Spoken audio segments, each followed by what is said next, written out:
नमस्कार। इस अंक में आप सभी का बहुत बहुत स्वागत। बिहार के खगड़िया में शिक्षक भर्ती में एक बड़ा फर्जीवाड़ा निकलकर सामने आया है। अपने पति को पिता बताकर 22 साल से सरकारी स्कूल में पढ़ा रही थी एक शिक्षिका। निगरानी जांच में जब खुली पोल तो दर्ज हुई एफआईआर। खगड़िया में एक शिक्षिका पर निगरानी अन्वेषण ब्यूरो अर्थात विजिलेंस ने एफआईआर दर्ज कराई है। उस शिक्षिका पर आरोप है कि उसने विभाग में जमा किए दस्तावेजों में अपने पति को पिता बताया, अपने मार्कशीट के अंकों में हेरा फेरी करके जाली मार्कशीट लगाया और फर्जी तरीके से नौकरी हासिल की और वो पिछले 22 सालों से स्कूल में लगातार पढ़ा रही है। बिहार में खगड़िया के मोरकाही थाना क्षेत्र के रसोंक पंचायत स्थित प्राथमिक विद्यालय रसोंक धरारी में पदस्थापित शिक्षिका चंदन कुमारी के खिलाफ निगरानी अन्वेषण ब्यूरो अर्थात विजिलेंस ने प्राथमिकी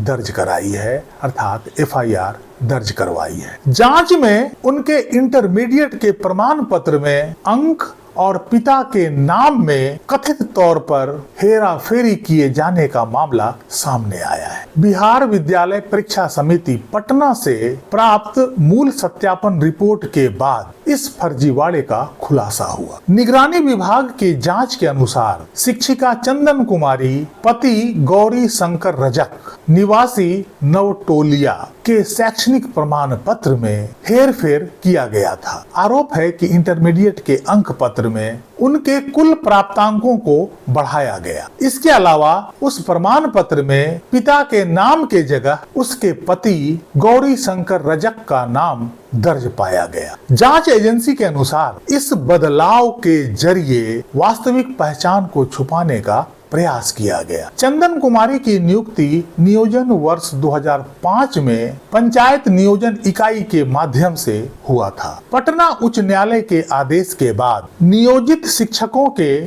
प्रमाण पत्रों की जांच शुरू की गई। इसी क्रम में शिक्षिका के शैक्षणिक दस्तावेजों को भी सत्यापन के लिए बिहार विद्यालय परीक्षा समिति पटना भेजा गया। बिहार बोर्ड की मूल सत्यापन रिपोर्ट के अनुसार वर्ष 1994 की इंटर परीक्षा में रोल कोड 8304 और रोल नंबर 30,139 पर दर्ज छात्रा का नाम चंदन कुमारी था। हालांकि बोर्ड के रिकॉर्ड में उनके पिता का नाम छोटे लाल रजक दर्ज है, जबकि नियोजन के समय जमा किए गए दस्तावेजों में पिता के नाम की जगह गौरी शंकर रजक नाम दर्ज कराई गई, जो कि उस महिला के पति हैं। जांच में अंक पत्र को लेकर भी बड़ा अंतर सामने आया है। बिहार बोर्ड के मूल रिकॉर्ड में चंदन कुमारी के 578 अंक दर्ज हैं, जबकि नियोजन के समय प्रस्तुत किए गए प्रमाण पत्र में उनके अंक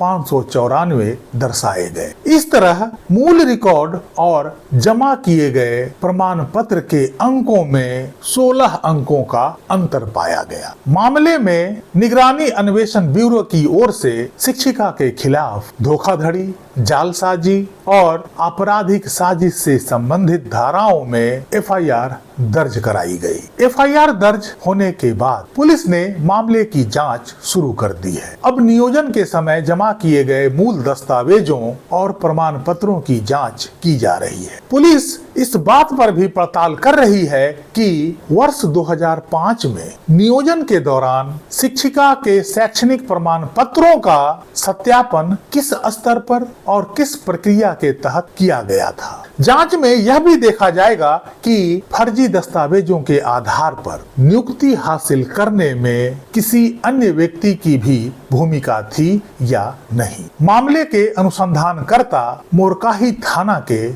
एसआई वरुण कुमार के अनुसार एफआईआर दर्ज करके जांच की जा रही है। जांच के दौरान सामने आने वाले तथ्यों और वरिष्ठ अधिकारियों से प्राप्त निर्देश के आधार पर आगे की कार्रवाई की जाएगी। दूसरी तरफ एफआईआर दर्ज होने के बाद उस शिक्षिका के खिलाफ विभागीय कार्रवाई किए जाने की भी पूरी संभावना है। शिक्षा विभाग अब उस शिक्षिका की सेवा समाप्त करने और पिछले 22 वर्षों में सरकार से लिए गए वेतन की रिकवरी की प्रक्रिया भी शुरू किए जाने की पूरी संभावना है। बिहार में पटना हाईकोर्ट के आदेश पर निगरानी विभाग द्वारा जब से शिक्षकों के दस्तावेजों की जांच शुरू की गई है, सैकड़ों के तादाद में एफआईआर दर्ज हुई है। सैकड़ों शिक्षक ऐसे मिले हैं जिन्होंने फर्जी दस्तावेजों के आधार पर नियुक्तियां पाई हैं। बिहार सरकार उनके खिलाफ आपराधिक मामले तो चलाएगी ही, और पिछले